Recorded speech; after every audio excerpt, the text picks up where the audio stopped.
હક્કી આવાજ ન્યૂઝમાં આપનું સ્વાગત છે। હું છું અજીઝ। ઝુપેરવાલા સમાચારમાં વાત કરીએ તો ઐતિહાસિક ધર્મપ્રેમી દર્ભાવતી ડભોઈ નગરીમાં રંગબેરંગી અને કોમી એકતાના પ્રતીક એવા ધૂળેટી પર્વની અબીલ ગુલાલ ફૂલ છાતીને શાનદાર રીતે ઉજવણી કરવામાં આવી હતી।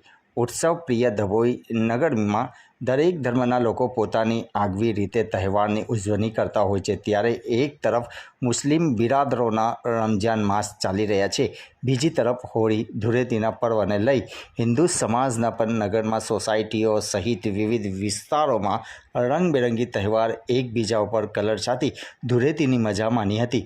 ધૂળેટીનો તહેવાર સદભાવનાથી અને કોમની ભાઈચારાથી શાનદાર ઉજવણી કરી હતી, જ્યારે કે દિવસ દરમિયાન પોલીસે ઠેર ઠેર ચુસ્ત બંદોબસ્ત ગોઠવી દેવામાં આવ્યું હતું।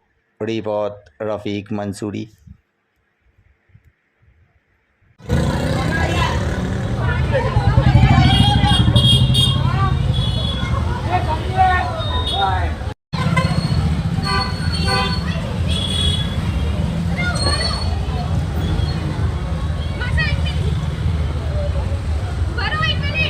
દરેક ફાગણ માસમાં હોળી ધૂળેટીનો પવિત્ર તહેવાર આવે છે અને અમે ચોકસીઓના યુવકો છેલ્લા 40 વર્ષથી વડીલો અને બધા ભેગા મળીને હોળી ધૂળેટી મનાવીએ છીએ।